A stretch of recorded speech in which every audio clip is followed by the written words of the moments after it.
Entonces, ya vimos que la glándula suprarrenal se encuentra por encima de los riñones, al igual que la glándula tiroidea, es una de las glándulas más que tiene una implicación muy importante. Entonces, para que haya estímulo de estas glándulas suprarrenales, sobre todo necesita de hipotálamo, la cual libera la hormona liberadora de adrenocorticotropina, la cual va a actuar a la hipófisis sobre las células corticotróficas, las cuales liberan la adrenocorticotropina.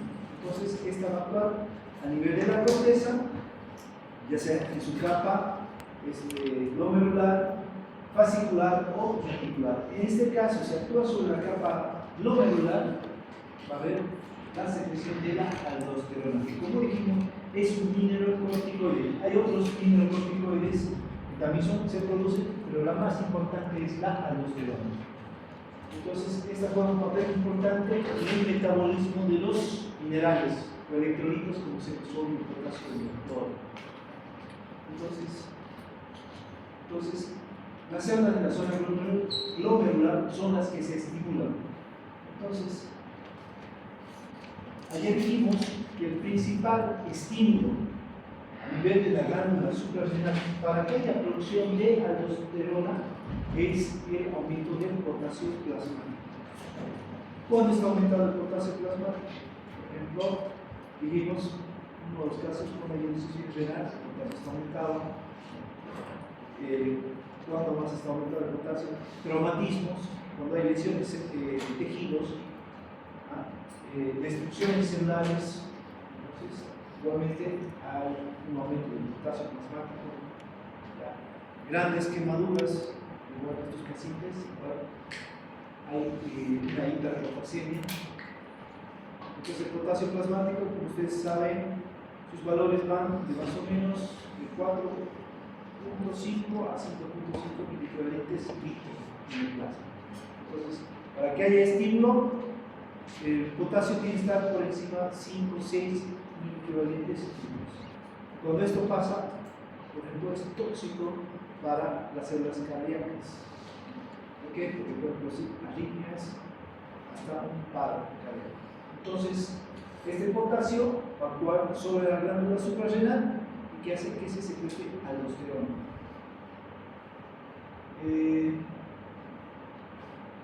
Entonces, ¿qué hace la aldosterona, Valeria, cuando llega a la sangre? ¿Cuál es su función? ¿Perdón? Sí, corazón. ¿Qué hacía? ¿Dónde? No. ¿Sí? Aumenta. ¿Cómo? ¿Cómo? Puede llegar a provocar ¿Pero cómo lo hace? Luciana, ¿cómo? ¿Qué hace la aldosterona? Primero, ¿en qué órganos actúa? Comencemos. ¿Dónde actúa la aldosterona? En las células tumorales de la zona glomerular, del glúmero. ¿Dónde más actúa? Aparte. Ya está, uno en el riñón. ¿Otro? También lo hace ¿dónde? En las glándulas salivales, en el colon, en las glándulas, también menciona las glándulas sudoríparas. También, ¿qué hace ahí? Reabsorbe sodio. Es su principal función. Reabsorbe el sodio. Recupera el sodio. Entonces, si recupera el sodio, ¿qué va a hacer? Aumenta el sodio plasmático. Entonces, ya hay un intercambio ahí. Si reabsorbe sodio, se tiene que excretar potasio. Entonces, elimina potasio.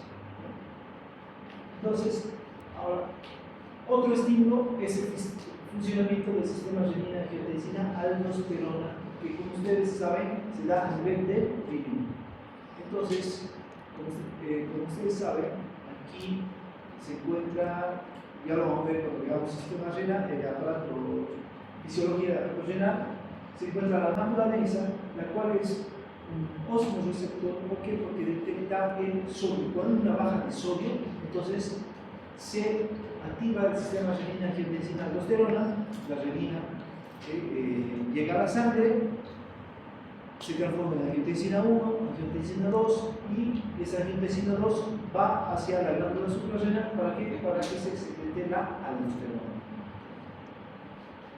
Disminución del sodio plasmático, igual es detectado por la glándula suprarrenal. Entonces, ¿qué hace? Que se secrete aldosterona. Y igualmente el efecto de la hormona adrenocorticotropina, la cual se da a nivel de la adenopófisis. Pero de todos estos, el más importante es este, el aumento del potasio plasmático. Entonces, ¿cuál es el mecanismo de acción de la aldosterona? Como dijimos, actúa a nivel del glomérulo, actúa y río, actúa a nivel de las glándulas salivales, a nivel del colon y a nivel de las glándulas sudoríparas. Entonces,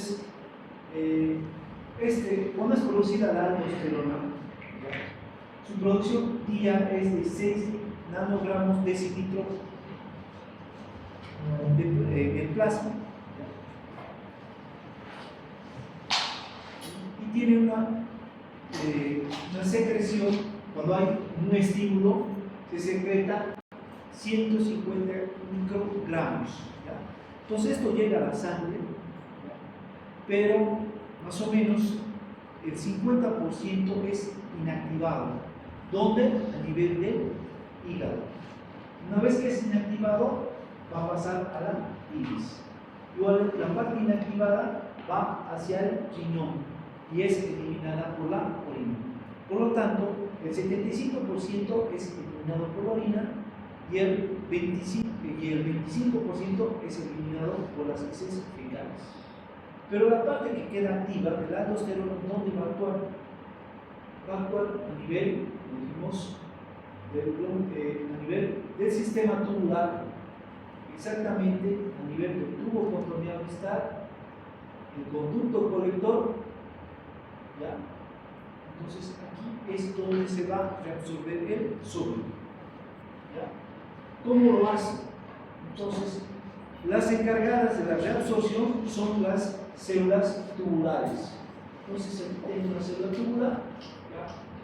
Las cuales se encontrarían aquí en las paredes del sistema tubular de la nefrona, ¿ya? Entonces, estas células tubulares van a tener un borde o lado capilar y un borde luminal. El borde o lado capilar está en contacto con los capilares, o sea, con la sangre. El borde luminal está en contacto, ¿ya? Con la orina, o sea, el interfiltrado del plasma. Aquí se está formando la orina. Entonces, ¿qué pasa? Esta aldosterona, ¿qué hace? Ingresa por la sangre, o sea, por el lado capilar, ingresa por exocitosis y busca sus receptores. ¿Dónde se encuentran estos receptores? A nivel del citoplasma. Entonces, estos receptores citoplasmáticos lo llevan hacia el núcleo, ¿ya? Entonces, ¿qué produce ahí? Que haya una transcripción del DNA. ¿Para qué? Para que el RNA ribosómico comience la síntesis de proteínas. Entonces, estas proteínas que se sintetizan aquí actúan sobre unos canales en el borde luminal para el ingreso del sodio. Y este sodio que ingresa dentro de la célula, entonces, aparte en esta síntesis proteica que se produce por los ribosomas, se produce la ATPasa, la cual va a favorecer el funcionamiento de la bomba de sodio y potasio. Por lo tanto, el sodio que ha ingresado desde este lado luminal dentro de la célula pasa al lado capilar, ¿ya? Entonces, gracias a esto, el sodio es reabsorbido a la sangre nuevamente, ¿ya? Y el potasio ingresa nuevamente a la célula. Y por todas estas proteínas, igual favorece que el potasio salga hacia el lado dominante. Para que sea excretado por la orina. Por lo tanto, se reabsorbe sodio y se secreta potasio. Igualmente, hay una secreción de hidrógeno. Entonces, este sería el mecanismo de acción de la hormona aldosterona. Entonces, igualmente puede haber un exceso de aldosterona. Entonces, cuando hay un exceso de aldosterona, cuando supera esos 6 nanogramos por decilitro de plasma. Entonces, ahí se considera que hay un hiperaldosteronismo, ¿ya? El cual es un hiperaldosteronismo primario, ¿ya? Cuando hay una hipersecreción a nivel de las glándulas suprarrenales. ¿Cuándo se da esto? Sobre todo cuando hay, puede haber tumores que pueden ser hipersecretores, ¿ya? En las glándulas suprarrenales. ¿Qué más? Eso es principal, ¿ya? Entonces, ¿qué pasa aquí? Si la aldosterona está aumentada, ¿qué pasa con el sodio? Héctor, ¿qué pasaría? ¿Se elimina más o se reabsorbe más sodio? ¿Qué pasa? ¿Qué dice Mateo? De lo que he explicado anteriormente. ¿Se elimina o se reabsorbe? Si el aldosterona se elimina. ¿Qué dice Coro? Se reabsorbe. Allá, Arno, ¿qué dice? ¿Se elimina o se reabsorbe más sodio? Se reabsorbe más sodio.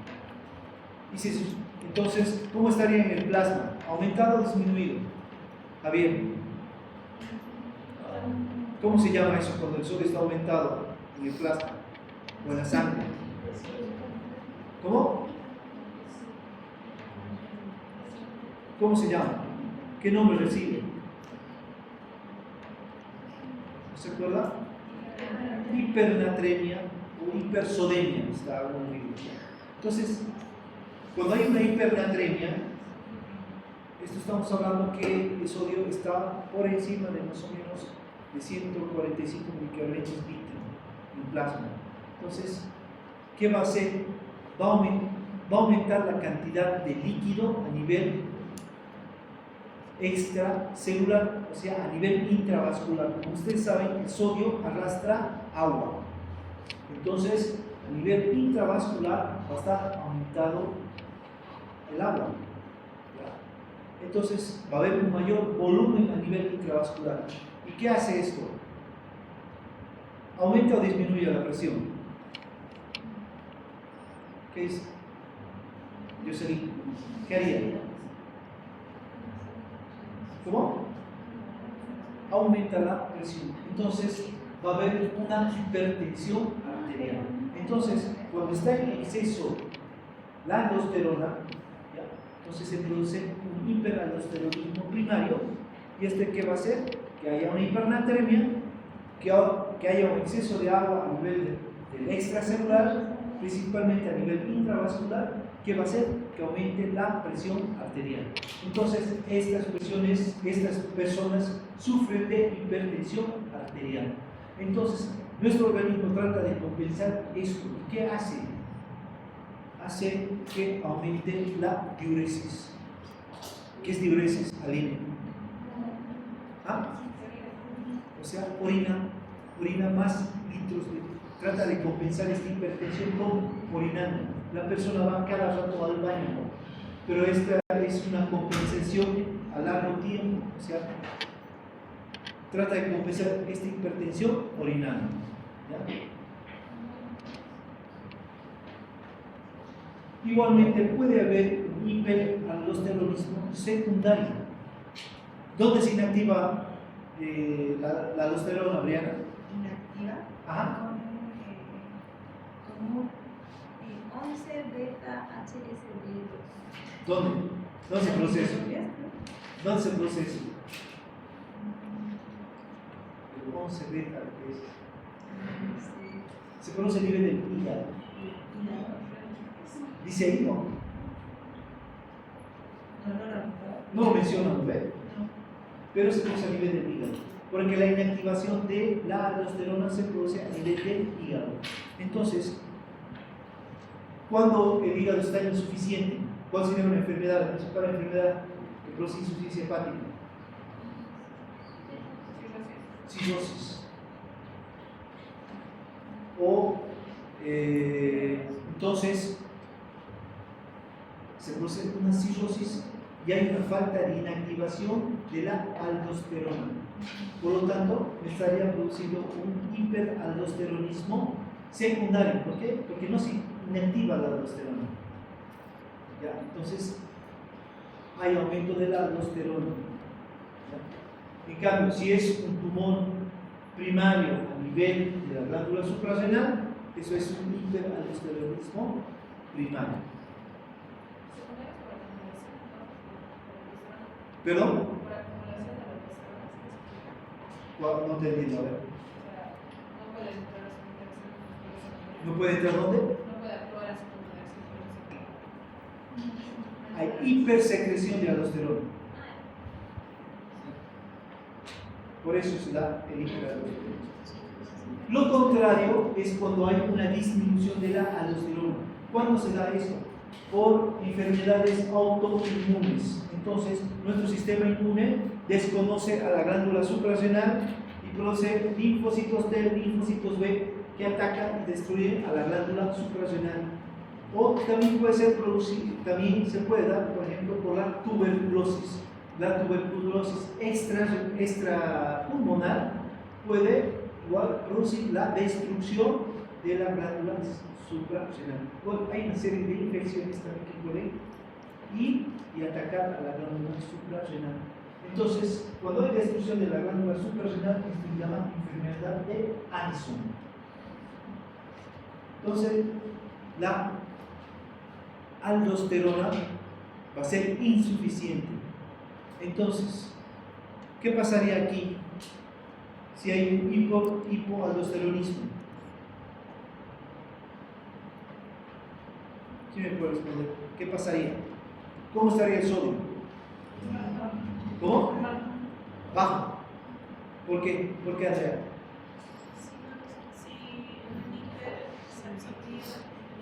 ¿Qué pasaría con el sodio? No se reabsorbe el sodio.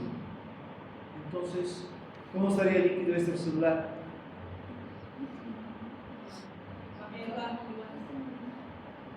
¿Y el potasio?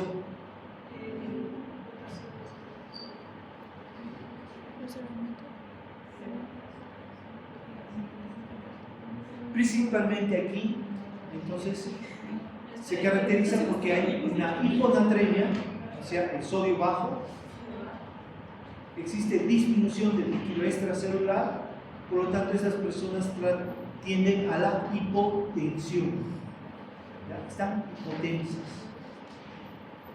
Y bueno, y cuando hay entonces se pierde grandes cantidades de agua con la orina.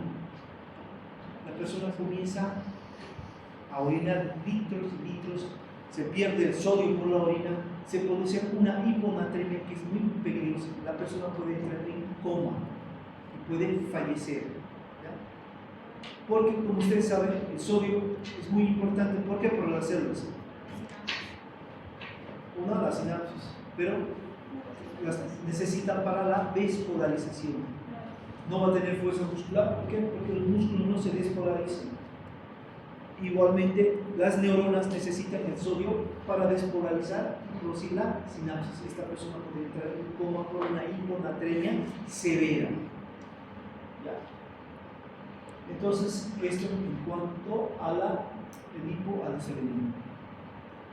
Entonces, aparte, no solo va a afectar a la aldosterona.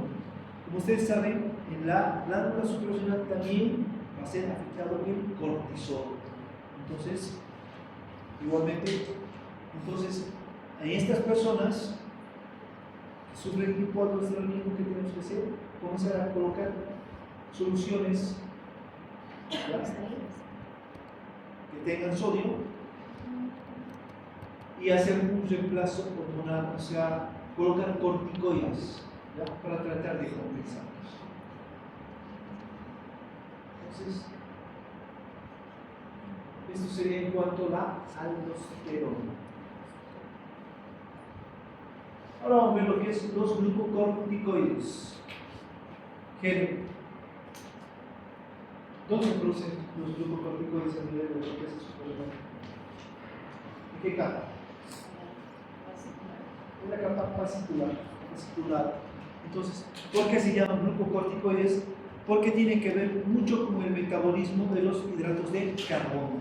Entonces, ¿qué funciones tienen estos glucocorticoides? Que están representados principalmente por el cortisol.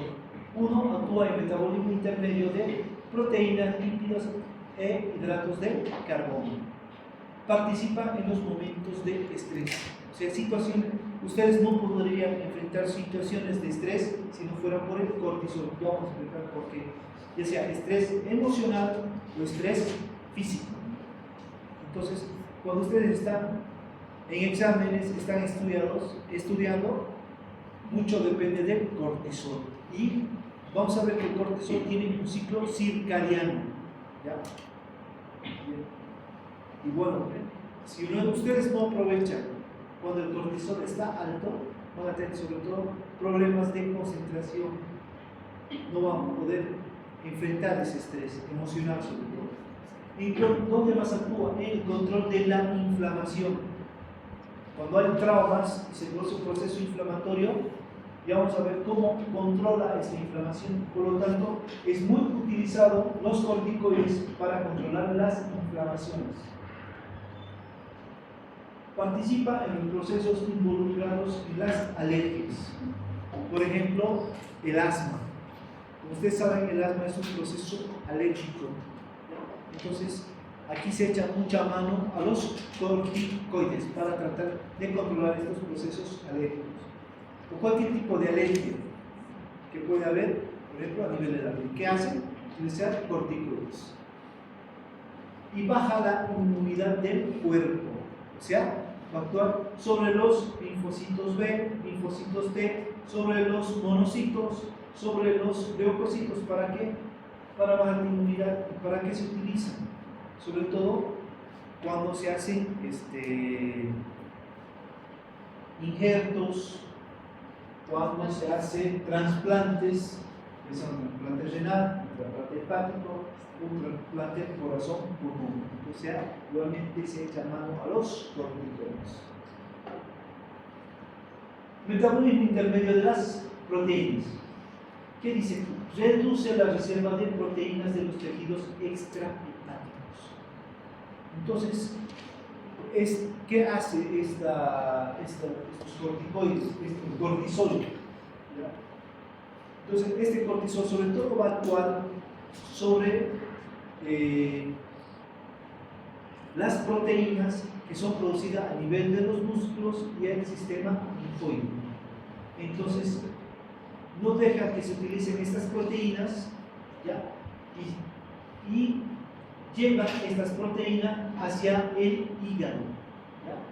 Entonces, estos aminoácidos, ¿ya?, son utilizados por el hígado para ser transformados en globulina y albúmina, ¿ya? Entonces, esta sería, por lo tanto, el cortisol sería una hormona catabólica, ¿ya? Entonces, principalmente, porque utiliza las proteínas de los músculos y del sistema linfóide y los lleva hasta el hígado, los transforma en aminoácidos y estos aminoácidos son utilizados por el hígado para formar globulinas y albúminas. ¿Cuáles son las funciones de las albuminas y la globulina?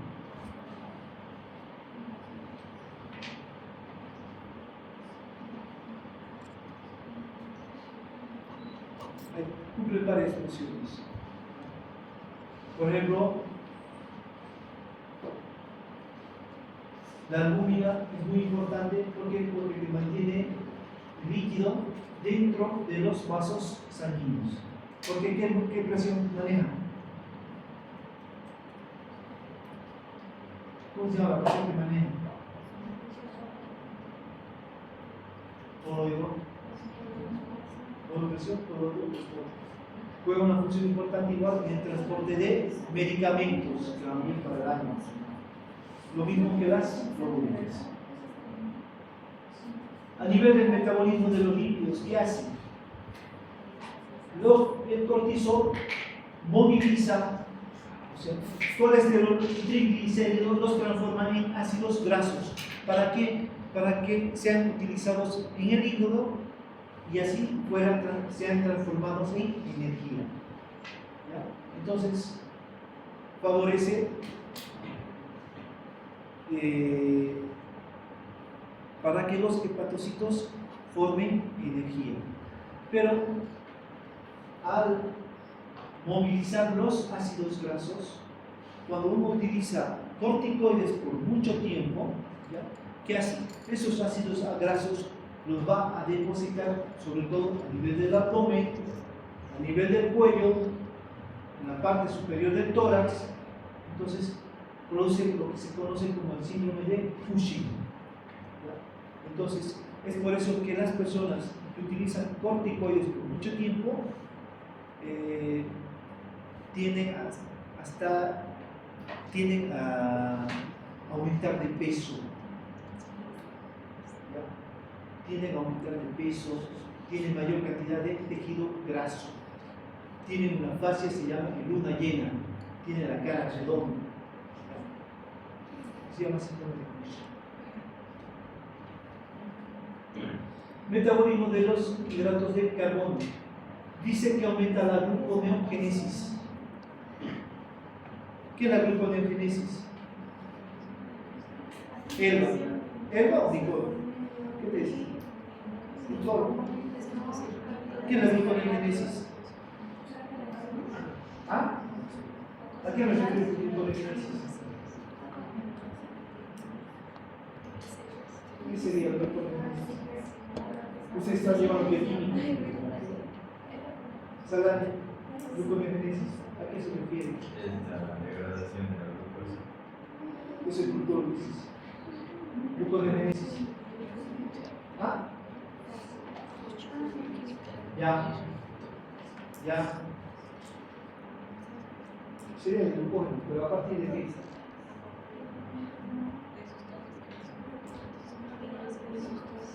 No, glucosa no. ¿Cómo? Entonces, como dice su compañera, a partir de los lípidos y proteínas se va a producir,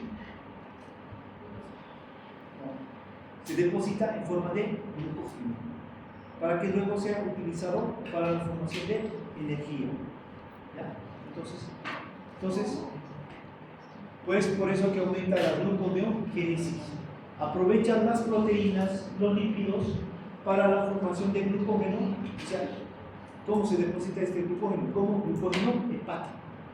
Y luego, cuando necesita energía el hígado, desdobla este glucógeno para que sea utilizado como energía. Por lo tanto, ¿qué hace? No permite que la célula utilice la glucosa. Entonces, ¿qué va a causar a nivel del plasma? Una hiperglicemia. Entonces, aumenta la glicemia en la sangre. ¿Por qué? Porque va a bloquear el NAC. ¿Qué es el NAC? Que actúa en el ciclo de Krebs. ¿Qué es el NAC? ¿Para qué? ¿De qué sirve el NAC? Sirve para regular los hidrógenos. ¿Qué significa NAC? Nicotinamida, adenina, dinucleótido y hidrógeno. Hidrógeno. Entonces, el NAC se tiene que oxidar para producir la glucólisis. Entonces, ¿qué es la glucólisis? Cuando se desdobla la glucosa para producir energía, en resumen. Todo es así. ¿Ya? Entonces, ¿qué hace el cortisol? Bloquea el NAD. Por lo tanto, se va a oponer a la glucólisis. Y por lo tanto, las células no pueden utilizar la glucosa. Por lo tanto, la glucosa va a estar elevada en sangre. Hay una hiperglucemia. Entonces, si yo tengo un paciente diabético, Héctor, ¿le doy corticoides? ¿Puedo darle corticoides? Por ejemplo, le tomo la glicemia, mi paciente está con un proceso inflamatorio, una infección, le tomo la glicemia, tiene una glicemia de 250, ¿le daría corticoides? ¿Qué dices? Rivas, ¿le darías corticoides?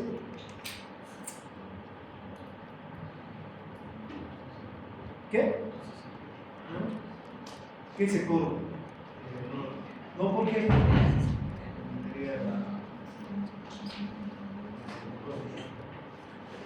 ¿Y es peligroso o no? ¿Por qué? ¿Pero? Puede causar una descompensación. El paciente puede tener coma. Puede hacer puede entrar en coma. Bueno, puedes utilizar corticoides, pero con mucho cuidado, sabiendo que tienes que bajar esa glicemia. Entonces, ¿qué voy a hacer primero? ¿Cómo bajo la glicemia? ¿Qué tengo que utilizar? Insulina. Pero tienen que saber que si usted utiliza corticoides y lo utiliza muy continuamente, puede aumentar la glicemia en este paciente y puede producir un coma. Pero se puede utilizar teniendo el cuidado y sabiendo manejar la insulina y ver que este paciente responda a la insulina. Entonces, hay varios tipos de diabetes. Cuando la hormona de crecimiento aumenta la glicemia, ¿es hiperglicemiante? Sí. No deja que la célula utilice la glucosa, bloquea, igualmente no deja que la insulina meta la glucosa dentro de las células. Entonces es una hormona hiperglicemiante. Entonces provocaría una diabetes hipoficial. El cortisol, con todo lo que dijimos también, aumenta la glicemia, ¿sí o no? Entonces sería una diabetes, podríamos decir, suprarrenal. La insulina disminuye o aumenta disminuye el azúcar en sangre. Pero cuando hay un déficit de insulina, sería una diabetes pancreática. Entonces, si yo utilizo insulina para controlar, dice que cuando hay una hipersecreción de hormona de crecimiento es muy poco sensible. O sea, en cambio, el efecto, si utilizo insulina para controlar el cortisol que está aumentado, su efecto es moderado. Pero si es una diabetes pancreática, es muy sensible.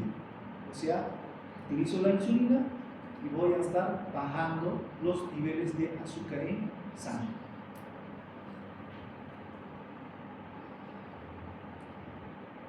Participa en los momentos de estrés. Entonces, como ustedes saben, el estrés puede ser emocional o puede ser estrés físico. Entonces, cuando usted está sometido a estrés emocional, ¿ya?, por el trabajo, por el estudio, etc., hay secreción de cortisol. Entonces, este cortisol favorece a que yo pueda enfrentar este estrés emocional. El estrés físico, lesiones, traumas. Entonces, igual hay mayor secreción de cortisol. Entonces, que igualmente me ayuda a soportar este estrés físico. ¿Ya? Porque, por ejemplo, tengo una imagen aquí, se produce una quemadura. Entonces, yo para soportar ese dolor necesito secreción de cortisol. ¿Ya? Nuevamente, se te produce una fractura. Se ha visto nuevamente que aumenta los niveles de cortisol para que usted pueda soportar ese estrés traumático. Actúa controlando la inflamación. Entonces, como ustedes saben, cuando se produce una lesión, sobre todo a nivel de los tejidos, donde existen los vasos sanguíneos, cuando hay una lesión a nivel de sus paredes, existe liberación de bradicinina, histamina, serotonina, prostaglandinas. Entonces, ¿qué hacen estas? Provocan una vasodilatación. Entonces hay mayor llegada de sangre. Por lo tanto, en el lugar donde se ha producido hay aumento de calor. Igualmente, al existir una vasodilatación, existe un aumento de permeabilidad de sus vasos. Por lo tanto, va a haber escape de líquido, de plasma, y se va a formar una tumoración ahí a ese nivel. Es por eso porque hay escape de plasma. ¿Y por qué se hace duro? Porque existe escape de fibrinógeno. Aparte, ¿qué pasa aquí? Los leucocitos, los monocitos van a comenzar a migrar en ese lugar. Entonces, por diapéresis van a pasar hacia el espacio extracelular. ¿Para qué? Para ver, por ejemplo, si hay bacterias, combatir estas bacterias. ¿Ya? Entonces, todo este proceso que se ha producido,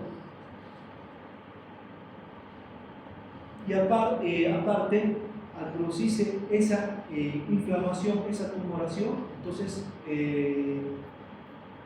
fibras nerviosas que se encuentran ahí son estimuladas, por lo tanto va a haber dolor. Entonces, todo lo que es el dolor, rubor, inflamación, calor, todo eso es el proceso inflamatorio. Entonces, ¿qué hacen los corticoides? Los corticoides van a actuar sobre todo a nivel de bloqueando estas sustancias, sobre todo la serotonina, la bradicinina y las prostaglandinas, las bloquean. Por lo tanto, va en contra de esa vasodilatación. Entonces, no va a permitir igualmente que haya ese más escape de ese líquido a nivel extracelular. Es por eso que va a comenzar, es antiinflamatorio. Igualmente, va a bloquear los leucotrienos. Los leucotrienos son los encargados, sobre todo, a que se produzca la quimiotaxis, para llevarlos, sobre todo los leucocitos, los neutrófilos, hacia el lugar inflamatorio. Entonces, es por eso que los corticoides controlan la inflamación. Pero esto, si uno abusa de los corticoides, puede ser contraproducente. Vean, si tengo una persona con tuberculosis y utilizo corticoides, ¿qué podría pasar? O una persona que ha padecido tuberculosis y tiene un proceso inflamatorio y yo le comienzo a dar corticoides.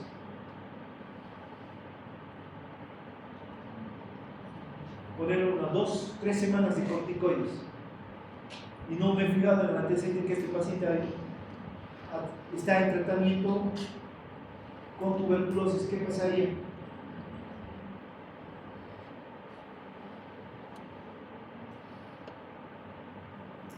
¿Qué podría pasar?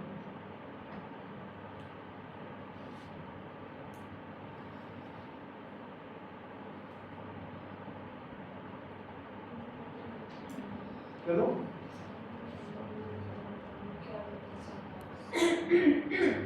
Baja la inmunidad de la persona. Baja la inmunidad. ¿Por qué? Porque actúa a nivel de los leucocitos, a nivel de los linfocitos. Entonces, la tuberculosis afectaría a esta persona. Entonces, la tuberculosis es por eso que ha habido una etapa donde los médicos han abusado de los corticoides y nuevamente se ha comenzado a reactivar la tuberculosis. Muchas personas han vuelto a enfermar con tuberculosis. Es por eso que hay que tener mucho cuidado al utilizar los corticoides. O sea, me controla la inflamación, pero me puede bajar la inmunidad. Participa en los procesos involucrados con la alergia, rinitis alérgica, conjuntivitis alérgica, sobre todo a nivel de sobre todo en la primavera. Hay personas que sufren de rinitis, conjuntivitis. ¿Qué hacen? Utilizar corticoides para controlar.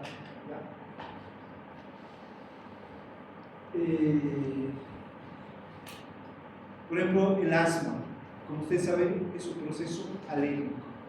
¿Ya? Entonces, se produce una broncoconstricción. Entonces, ¿por qué está dada esta broncoconstricción?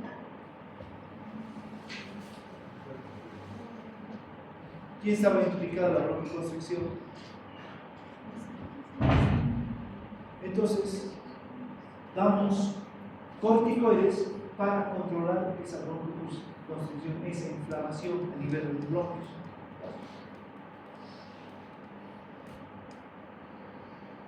Por lo tanto, ¿qué hacen los corticoides? Me bajan la inmunidad. ¿Por qué? Porque actúan sobre los linfocitos B, linfocitos T, sobre los leucocitos, los monocitos, entonces me baja la inmunidad. Entonces han sido muy utilizados los corticoides, sobre todo para los trasplantes renales, trasplantes hepáticos, trasplantes corazón-pulmón. ¿Por qué? Porque me baja la inmunidad y estas células no van a atacar a los órganos trasplantados.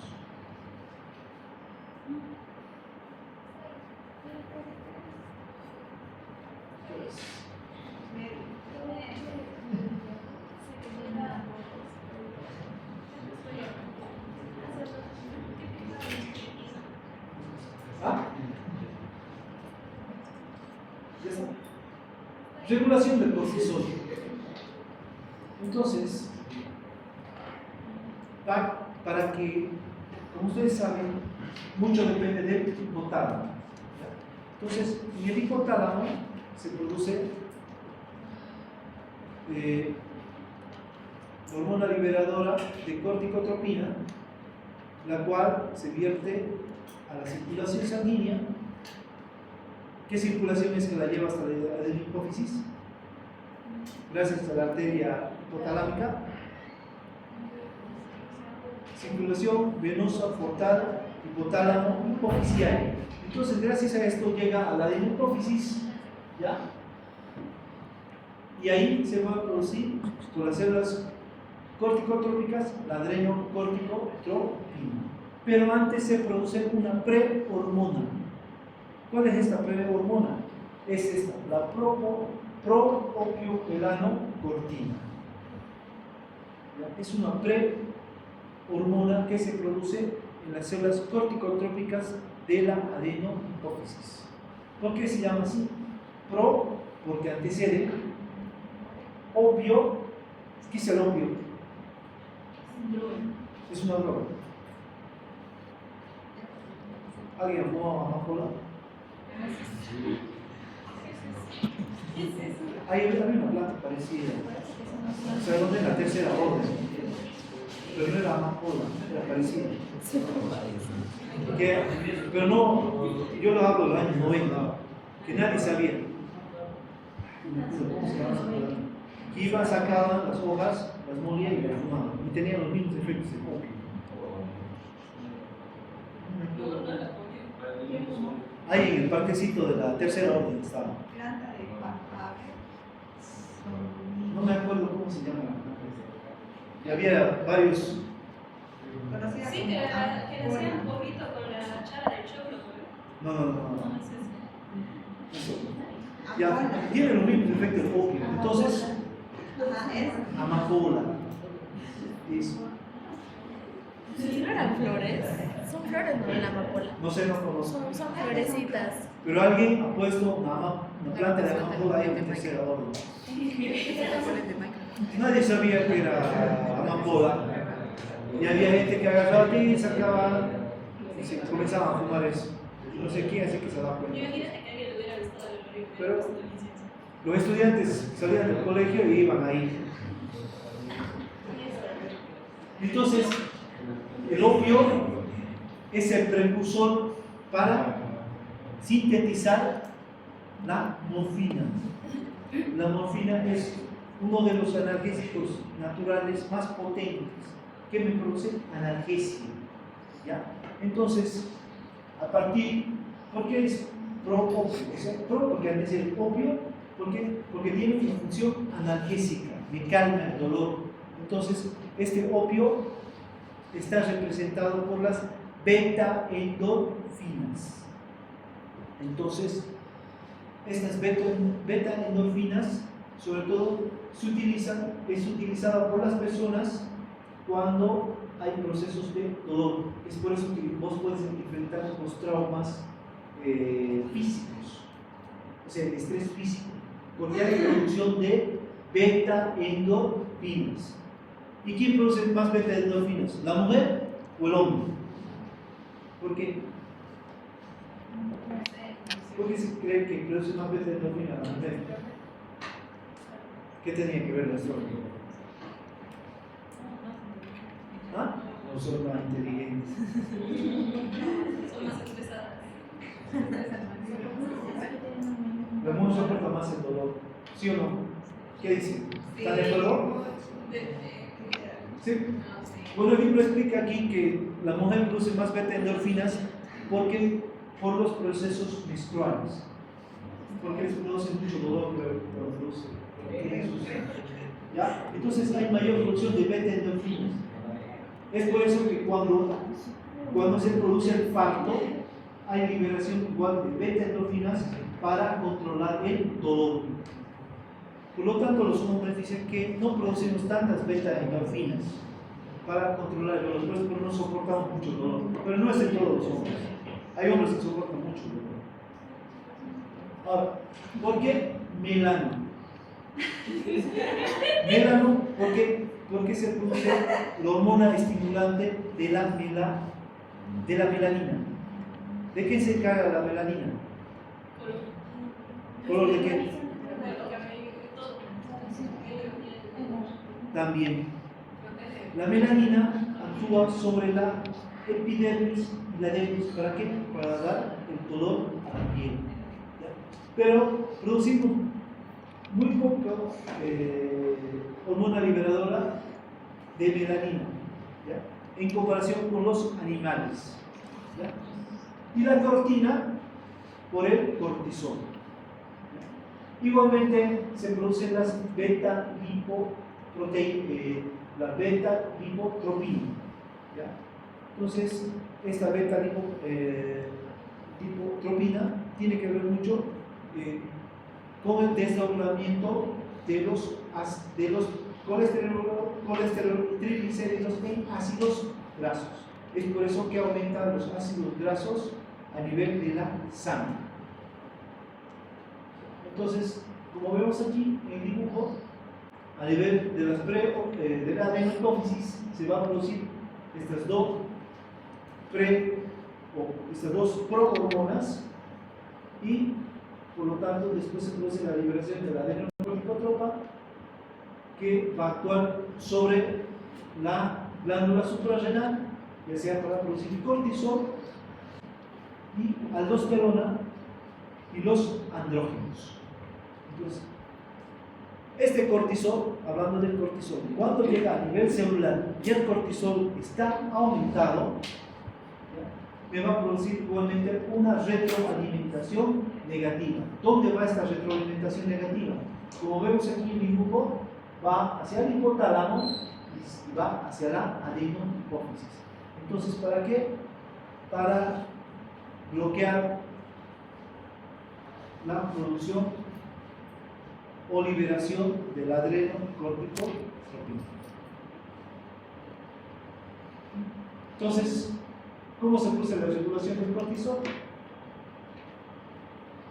Por esta retroalimentación negativa. ¿Ya? Ahora, su compañera me estaba preguntando, no entendí esta parte, que está en el libro, de cómo la adrenocorticotropina, la cual actúa sobre la glándula suprarrenal, es responsable de producir, miren, produce aldosterona, cortisol y ya sea la testosterona o andrógenos, mejor, a nivel de la corteza suprarrenal. Entonces, se libera la hormona, se produce la hormona liberadora de corticotropina a nivel del hipotálamo, se vierte a nivel de la circulación venosa portal o tálamo hipofisiaria, llega a la adenohipófisis y se libera la adrenocorticotropina. Llega a la glándula suprarrenal y ahí produce el AMP cíclico. Si hablo de AMP cíclico, ¿de qué estoy hablando? De segundos mensajeros. O sea, que la adrenocorticotropina actúa a nivel de la glándula suprarrenal por segundos mensajeros. Entonces, ¿cómo lo haría? Llega a las células, ya sea de la corteza, o sea, a las células a nivel glomerular, fascicular, reticular, actúa sobre los receptores de membrana y que liberaría la adenilciclasa. La adenilciclasa, ¿dónde actúa?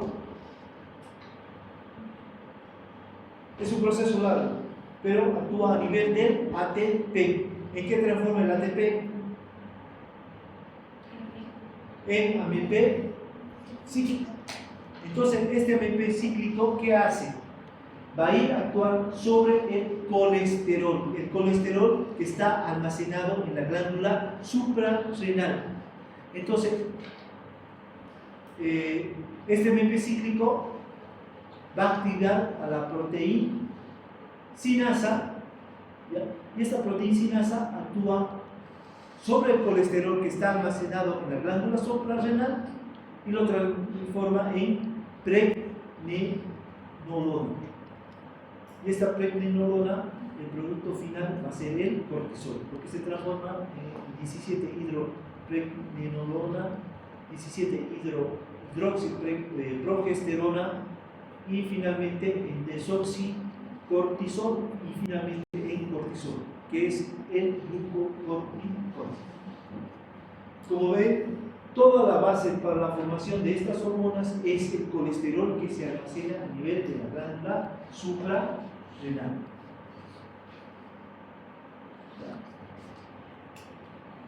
Entonces, una vez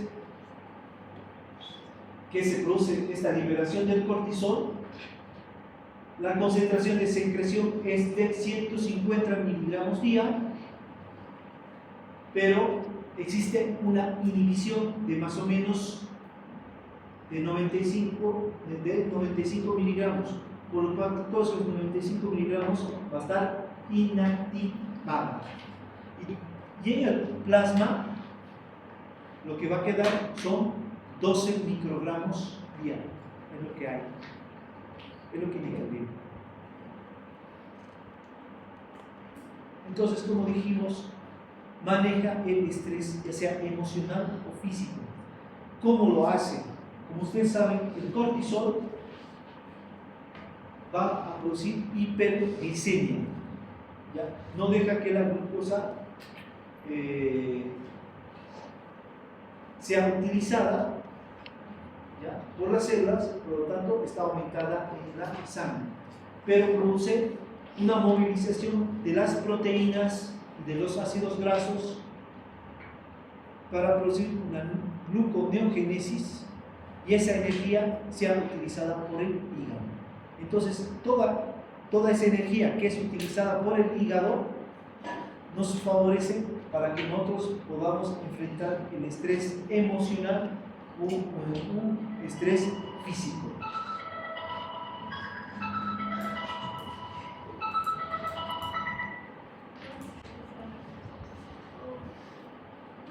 Y el cortisol tiene un ciclo circadiano. Entonces, este ciclo circadiano sobre todo se da,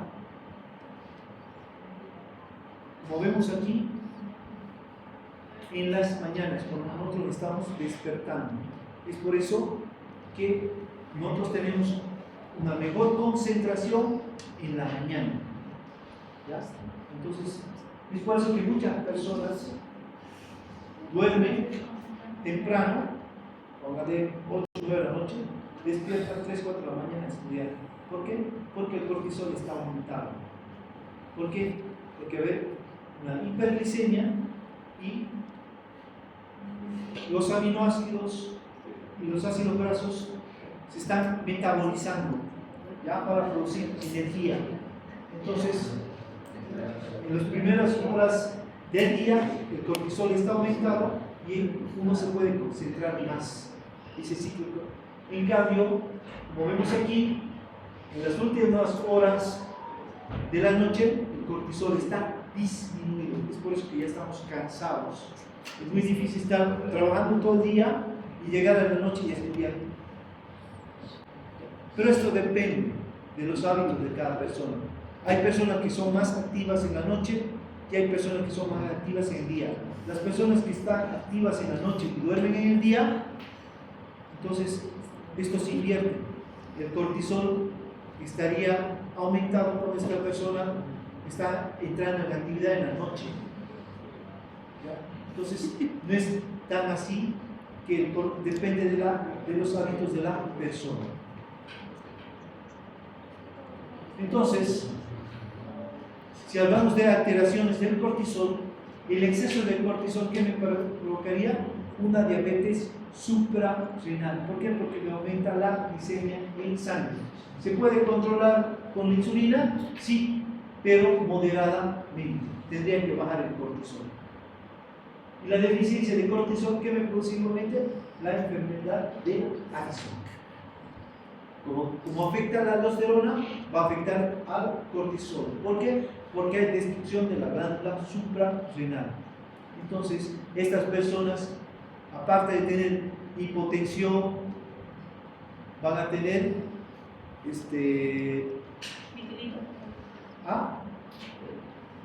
la glucosa va a estar disminuida, se producen manchas, ¿ya?